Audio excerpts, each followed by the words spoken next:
على ايش عم تتفرجي وعم بتشهينا؟ شوفي ما شاء الله، ما بتشهي؟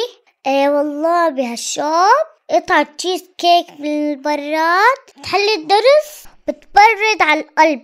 ايه والله بدها، وشلون اذا على طريقة مذاق بتكون خرافية. ايه معناتها شمري عن سنودك، تعلمي منهم وفرجينا شطارتك. وانتو كمان شوفوا الفيديو للأخير وجربوها وعطونا رأيكم.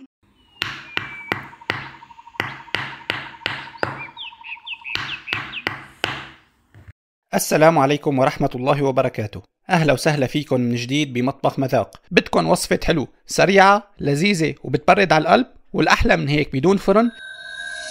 اليوم جايبين لكم وصفة تشيز كيك غير شكل، وبتتحضر بخطوات سهلة لكل حدا بحب الحلويات الباردة. ويلا نبلش سوا. لتجهيز الطبقة الأولى بنحتاج 400 جرام بسكويت سادة، اختاروا النوع اللي بتحبوه بس أهم شيء يكون تازة وما مسترطب. نطحنه بالخلاط أو محضرة الطعام لحتى يصير ناعم مثل الرمل. بعدين بنضيف عليه 250 جرام من الزبدة المذابة، يعني علبة كاملة. الزبدة هي اللي بتعطي الطبقة الأولى التماسك والنكهة الطيبة، مشان هيك استخدموا زبدة منيحة. بعد ما طحنا البسكويت وضفنا له الزبدة المذابة، بنقلب الخليط منيح لحتى نتأكد انه كل جزيئة من البسكويت تشربت من الزبدة وصار القوام متجانس تماما.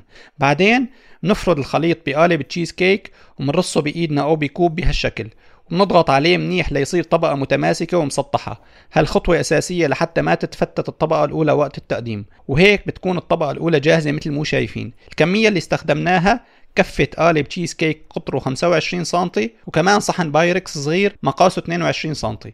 يعني فيكن تعملوا قالب كبير او توزعوه على قوالب صغيرة حسب رغبتكم. وبنرجع منأكد انه اهم شيء بهالمرحلة انه نرص البسكويت منيح لحتى نضمن انه الطبقة ما تفرط وقت التقطيع. بعد ما نخلص مندخل القالب على البراد يرتاح على الأقل ساعتين. تبريد القالب ضروري مشان تتماسك الطبقة الأولى وتبرد تماما. ولتحضير الطبقة الثانية طبقة التشيز كيك الغنية والدسمة، نحتاج 3 ظروف بودرة كريم شانتيه، كل ظرف بوزن 75 جرام. منضيف عليهم كوب ونص من الحليب أو المي، بس لازم تكون باردة كتير. البرودة هون هي سر نجاح الكريمة. وبنبدأ بنخفق بالمضرب الكهربائي على سرعة عالية، ومنكمل خفق لمدة 5 دقائق تقريبا أو لحد ما تتماسك الكريمة وتصير قوامها كريمي تقيل وجامد. وقبل ما نكمل لا تنسوا تعملوا لايك إذا بتحبوا وصفاتنا، وتشتركوا بالقناة وتفعلوا زر الجرس ليوصلكم كل شيء جديد، وتكتبوا لنا رأيكم بالوصفة وإذا مجربينها بالتعليقات. وبس توصل الكريمة للقوام المطلوب وتصير جامدة، منضيف عليها 100 جرام من القشطة الكريمية، يعني الصناعية المعلبة. فيكم تستخدموا أي نوع بتحبوه لأنه بتعطي طعم غني وقوام ناعم، ولا أكثر من اسم: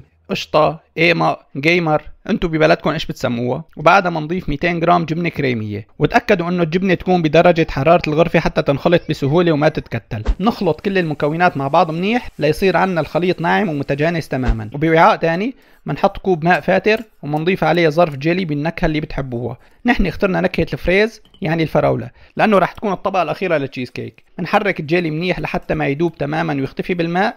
بعدين منضيف خليط الجيلي فوق خليط الكريمة والجبنة، وبنرجع نخلطهم سوا مرة تانية لحتى يمتزجوا ويتحولوا لخليط واحد متجانس. راح تلاحظوا انه المزيج صار مريء وسايح شوي، وهالشي طبيعي لا تخافوا ابدا. الجيلي راح يساعد الكريمة تتماسك بمجرد ما ندخلها على البراد، يعني راح ترجع تصير بالقوام المثالي اللي بدنا اياه. وهلا منجيب القالب من البراد ومنبلش نوزع خليط الكريمة فوق طبقة البسكويت. بالنسبة لسماكة طبقة الكريمة هالشي بيرجع لذوقكم تماما، بتحبوها سميكة او متوسطة كله على كيفكم. بالاخير منسوي سطح الكريمة بشكل ناعم باستخدام السباتيولا او ظهر الملعقة ليطلع شكلها مرتب.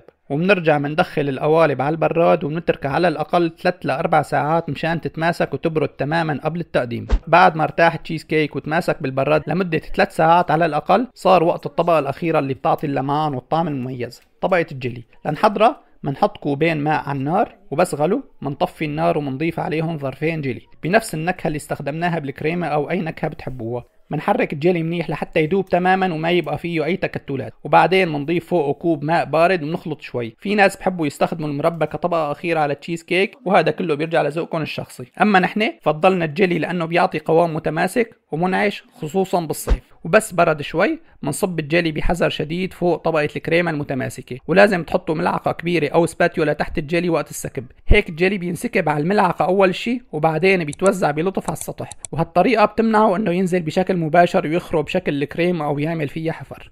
وبعد ما نصب الجيلي منرجع القالب على البراد لتاني يوم، او على الاقل 6 ل 8 ساعات مشان الجيلي يتماسك تماما مع الكريمة ويبرد التشيز كيك كله بشكل مثالي.